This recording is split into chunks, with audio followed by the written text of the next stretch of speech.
What's up everyone and welcome back to the MMA Zone. Today, let's get started with Alex Pereira fighting at heavyweight next. Prior to his light heavyweight title fight with Jamahal being booked for the UFC 300 main event, Alex Pereira was rumored to be moving up to heavyweight in pursuit of UFC history. While Pereira has achieved 2-division champion status, along with fighters like Conor McGregor, Henry Cejudo, and Daniel Cormier, reports indicated that the Glory Hall of Famer was planning to attempt to do what no one else has done before, win titles in 3 divisions. Although nothing has ever came to fruition, Pereira indicated through his coach, who acted as a translator for the champ on the MMA Hour, that he would be open to making the move up to heavyweight in the future. He's a big guy.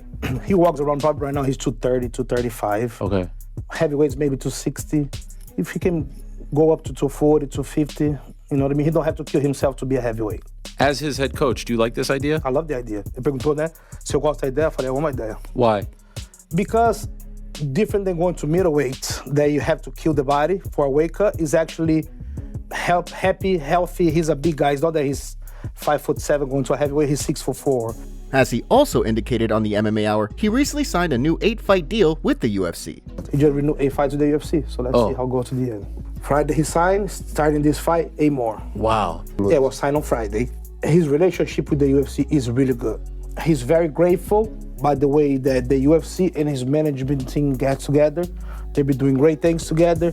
As Pereira revealed in the wake of the UFC 300 announcement, his plan is to defend the title in April, before then turning around and defending the belt at UFC 301 in Brazil.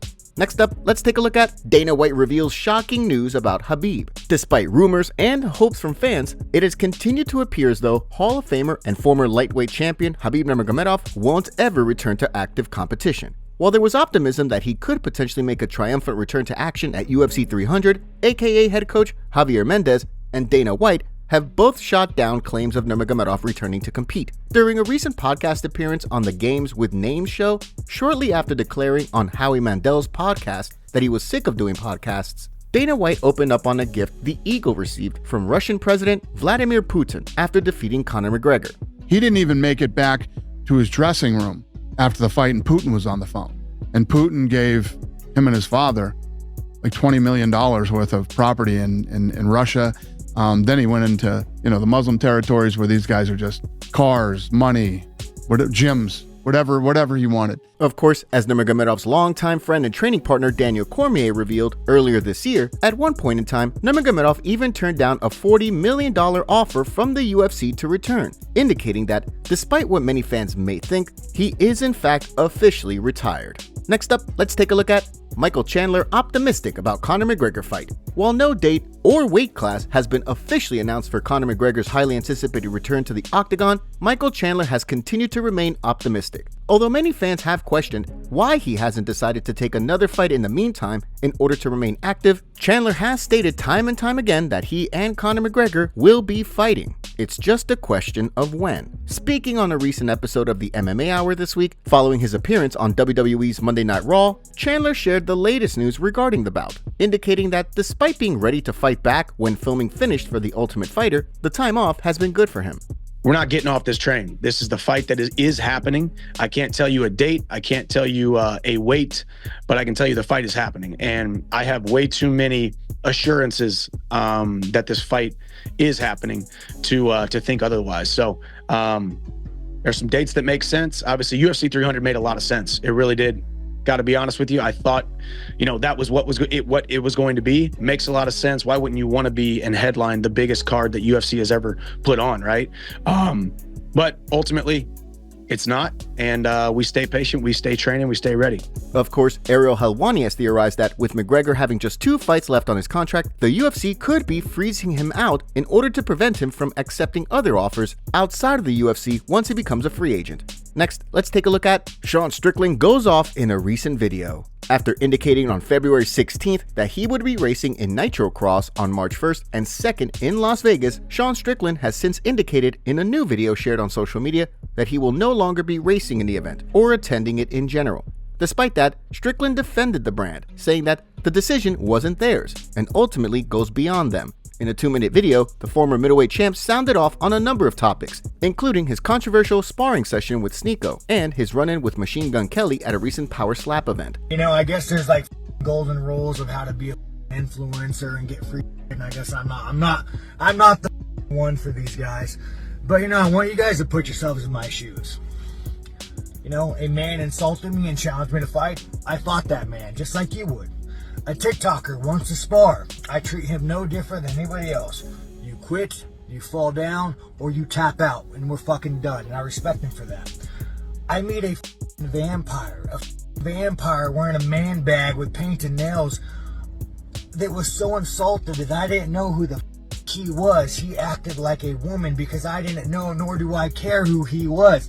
Although it's unclear why he won't be racing or attending, Strickland wrote on Instagram that he finally went too far, leaving many fans wondering what the circumstances were behind the scenes that led to his withdrawal from the event. Now, let's shift gears and take a look at Jorge Masvidal goes off on Colby Covington. When the final buzzer sounded at UFC 296, bringing the main event bout between Leon Edwards and Colby Covington to a close, few wondered which way the judges' decision would go. Although judges have made wrong calls when it comes to judging close fights in the past, the broadcast team and viewers were confident that Leon Edwards had done enough to get the win. For reference, the Verdict Global scorecards, which are collectively scored by fans watching, had Edwards winning the fight 4 rounds to 1. Despite that, after coming up short in his third undisputed title fight, Colby Covington alleged that the judges were against him because of his connection to former US President Donald Trump, who was in attendance. Those comments didn't sit well with former friend and longtime rival Jorge Masvidal, who fired back in an interview this week with Bro Bible.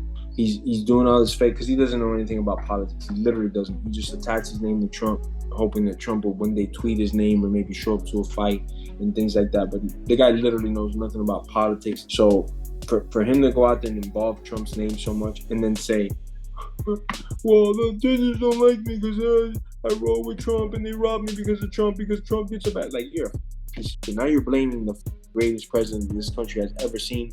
As Masvidal also indicated, he can't wait to see the former interim champ in Miami, indicating that their beef is still alive and well.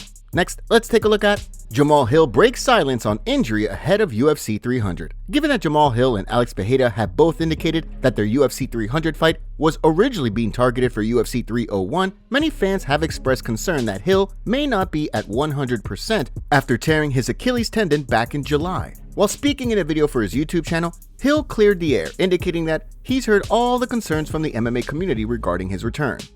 And for anybody another one of the big questions surrounded has been my health, all he's rushing back and things like that.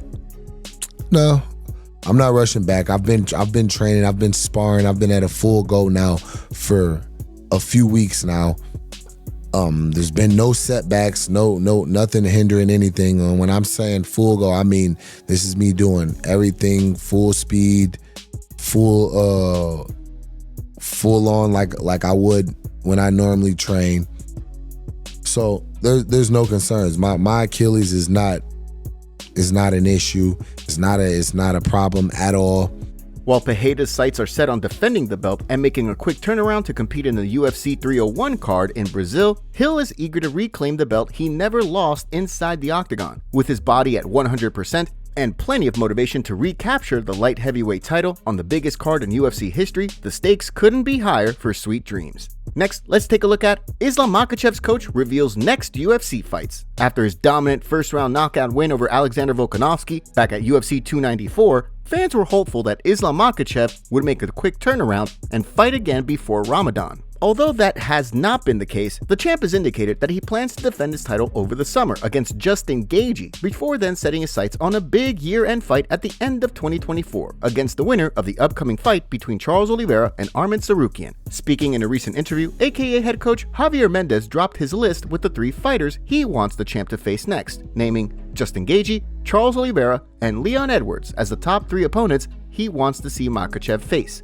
Of course, in the case of Justin Gaethje, the BMF will first have to get past former featherweight kingpin Max Holloway at UFC 300. Similarly, in the case of Charles Oliveira, the former lightweight champion will have to get through streaking contender Arman Tsarukyan before punching his ticket to a title shot. In the case of Leon Edwards, reports have revealed that a bout between the two was offered to the welterweight champ for UFC 300, indicating that the UFC may be on board with the idea of Makhachev moving up to challenge Edwards for the 170-pound strap in the future. While the expectations being that Makhachev will return to action this summer, it seems to be only a matter of time before we find out who he will be defending his title against. The MMA community roasts Jon Jones after it appears his body transformed and he's gained some weight and aged since we've last seen him in the octagon against Ciryl Gane. It's important to note Jon Jones is still recovering from his surgery and plans to fight Stipe Miocic later this year, which could possibly be his last fight in the UFC. Here's what the community had to say about Jon Jones' recent body transformation. When did Jon Jones turn 50? Moving up to heavyweight was like the worst thing for dude. May as well hang it up. That's Jon Jones? I thought it was Cormier. Dude aged 20 years overnight. Steroids do make you age faster. When you quit doing blow, the weight gain is real. Looks like the Jews finally caught up with him. That's what drinking constantly does to you. As time goes by, he gets closer and closer to the DC build except tall. I see now why he doesn't want to fight Aspinall. Top comments. Neil vs. Gary should have been before Merab vs. Cejudo. Poor Chandler is retired and doesn't know it. Shavkat's 100% finish rate is more exciting than Bilal's win streak. The main event for 300 is a good fight, and I have no problem with it. But Dana's promise of fights that no one would see coming is underwhelming. This fight is not surprising or out of the ordinary. It's the fight that we all knew should be next for Alex. Chandler doing side gigs while waiting for McGregor. Make sure to leave a comment and you might get featured in our next video. Thanks for watching. If you enjoyed, make sure to subscribe and turn on notifications to never miss any MMA news. Check out our video from yesterday if you missed it. See you tomorrow.